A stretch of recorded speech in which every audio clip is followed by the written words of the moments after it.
Për neve gjithve, e duam familjen se aty lindjat dhe dashuria, e duam familjen që këta 77 horrat parlamentit shqiptar e morën dhe bën lec, por këta janë askushi për me prek familjen shqiptare.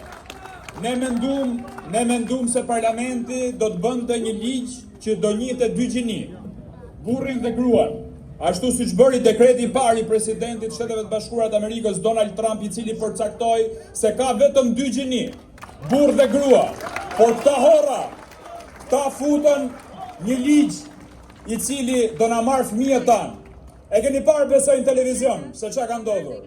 E keni parë dëshminë tronditse të një djali që quhej Ersil, por me ndihmën e këtyre, me hormonet e këtyre, me parat e këtyre, u bë Luana pastaj. Ishte denoncimi më tronditës, unë nuk e di ku është prokuroria dhe duhet hetohet. Ajo dëshmi duhet filloj një ngjarje të madhe në jetën publike, politike, shqiptare dhe të shoqërisë civile. Kujdes, ta këtyre që quhen shoqëri civile, ku I marrin fondet?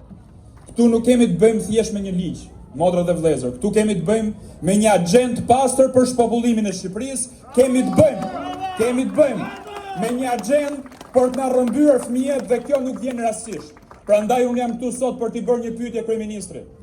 Sa aspra ja shite shpirtin djallit? Sa aspra ja shite shpirtin Sorosit? Sepse ai, pa dashur ta justifikoj, ai e ka detyruar që t'i shërbej deri në fund agjendës për ta votuar këtë ligj. Motra dhe vëllezër, unë ju bëj me dije nga ky shesh, nga heroi kombëtar Gjergj Kastrioti Skënderbeu, një dorë për gjithë. Shikoni në kë jemi neve. Ne jemi me Skënderbeun. Ata me kë janë? Ata janë me Sorosin. E kuptoni të krahasosh Skënderbeun me Sorosin. Prandaj ne kemi fituar. Dhe në rast se këta janë sigur që e kanë shtetin popullore, ta hedhin referendum. Pse nuk e çojnë referendum? Po e din përgjigje. E din që ne do të fitojmë. Prandaj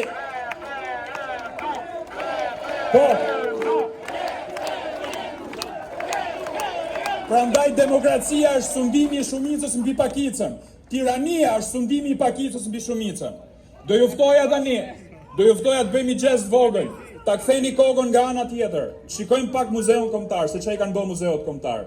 A është kjo pjesa e agjendës? Shikojeni atë zonjën që I hoqën flokët dhe kanë kthyer në qeros zonjën. Ka ndodhur dje ky instalacioni. Çfarë është ky provokim? Kush jeni ju që prekni simbolet tona kombëtare? Shikoni çka kanë bërë aty. Që na e shesin gjoja se është kancer I gjirit. Shikoni çka kanë bërë, çfarë turpi është ai. Se kështu do fillojnë. Kështu do fillojnë provokimet. Do ndryshojnë historinë. Do na marrin fëmijët. Kjo është agjenda Sorosit, prandaj I them ambasadorit që e futën dëm kolateral këtu këtë ambasadorin e BE-s. Zotrisa zonjës. Di them një gjë, që e duam Europën, por më shumë duam Shqipërinë. Patjetër.